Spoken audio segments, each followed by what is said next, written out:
What a Black Monday! Yan. Kumusta na mga sa mga mahilig nag-i-stock sa inyo? Wow.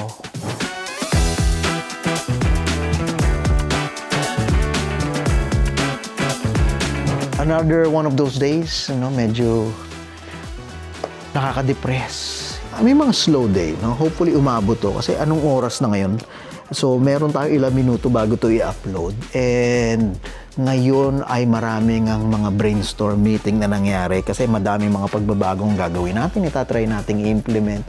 On purpose ay hindi tayo nag-film o nag-commit sa mga production ngayon. Ito rin yung time na pag merong available ay gino-go through natin yung mga bagay na kailangan na sigurong i-repair or ayusin dito sa mga pagdating dito sa production. So, ititin na natin, double check natin.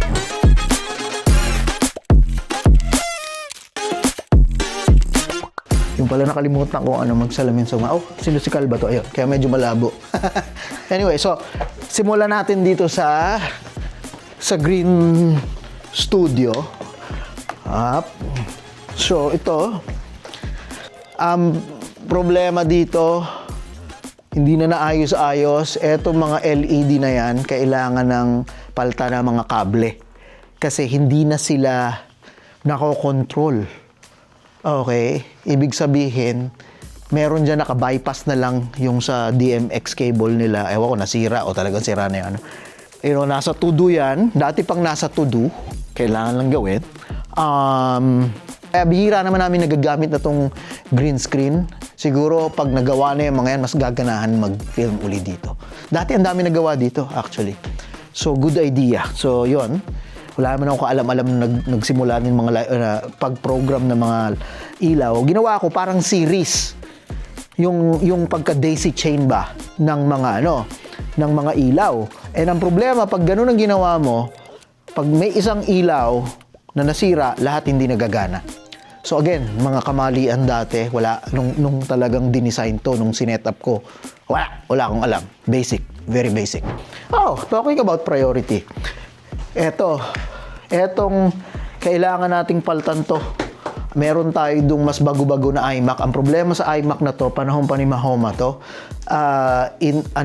parang tumigil na yung support dun sa mga update at sa ginagamit nating mga wireless and El Capitan. So, kailangan ng yun. And then, dito, of course, sa pinaka-busy natin na studio, last week nabanggit na natin, gagawin na natin siguro bukas o this week. Or actually, ginawa na pala ni Anjo. Wow! Lahat ng mga gel niyan, kung mapapansin nyo, pareho na ng shade ng blue. Yan, wow! Okay, yeah. Kaya pala na umaakit-akit kanina si Anjo. Yan. Pero ang mas importante na kailangan gawin, kung nakita nyo nga sa mga previous filming yung nag-flicker, eto mga lecheng par na yan, yung mga maliliit na yan, kailangan ng wag muna gamitin yan at instead ang gamitin ay etong Fresnel. So, kailangan lang i-repatch yung power, para magkaroon ng separate na ma-separate siya versus dun sa mga Fresnel dun dito na malapit sa stage. And of course, ang isa sa malaking upgrade na dati pa naman na overdue. So, okay. Ingat. Mahirap. Makikita nyo, eto, nakalimutan ko na ang password. Like, hindi ako nagbibiro, baka 7-8 years ago. Wala na, nakita nyo yung display, touch pa naman to. Wala na, nagloloko na. Tapos, na-discontinue na yung software na ginagamit namin. Eto, ang next step dito ay kukuha kami ng physical na lighting controller na substitute standalone para hindi nakakailanganin itong Windows machine talaga to na, again, obsolete na. So, yun. Ang dami pang mga kailangang gawin. And pag may mga downtime, dyan lang minsan nagkakaroon ng opportunity na i-identify at actionan. Hindi sa ayaw, pero syempre yung priority. So, yan ang dilemma minsan pag sobrang back-to-back lagi ang mga filming. Lahat kayo rin naman gagawa. So, yan ang mga ayoko ng baka kulang ang isang oras.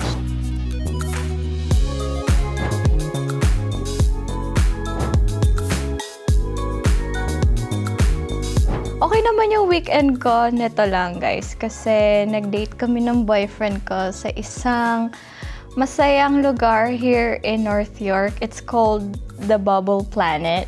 Ang gaganda ng mga ilaw. As a couple, di ba, hindi naman kayo talaga palaging nagde-date. Paminsan-minsan pag may time, tsaka kung pasok din naman sa budget, hindi ka naman kasi palaging alis ka na lang ng alis without budgeting your expenses, ganon.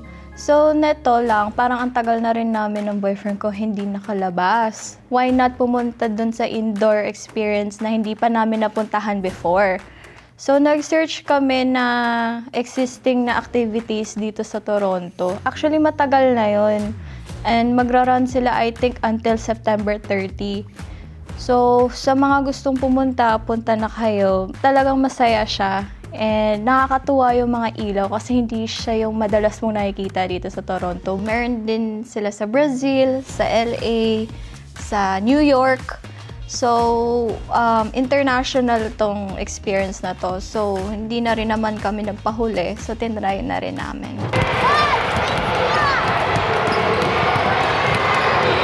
Am I going against?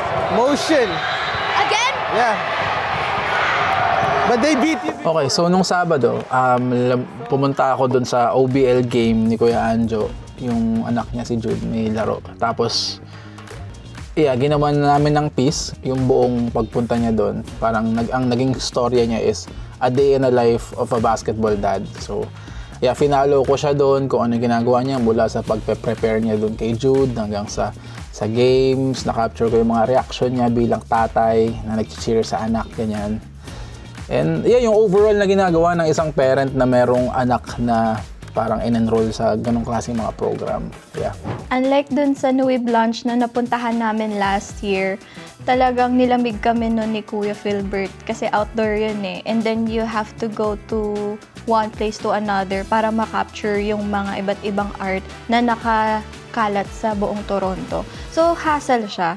So yun, sa mga taong hindi pa nakakapunta sa mga ganitong indoor experience na meron tayo sa Toronto, i-take advantage yun na kasi limited time lang tong mga to. And kung may ino-offer ang Toronto sa atin na ganito, why not try to join and experience that kind of activity na meron tayo dito.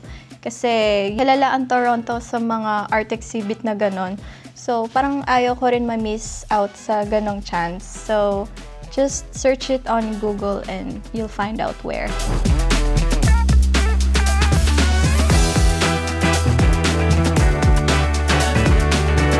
Kanina dumaan dito yung team ng Lumikha Media. So nakilala ko sila namin. Actually kilala ko na yung isa sa kanila si Mark.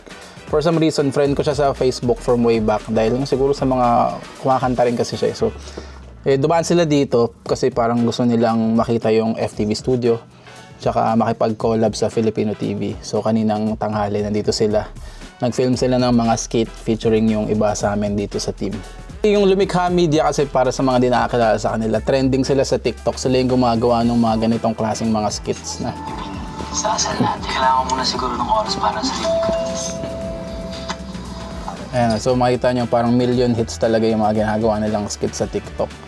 Ayan, so basically, gumawa lang sila nung series na continuation ng mga to. Nung parang trending nilang series. Featuring FTV.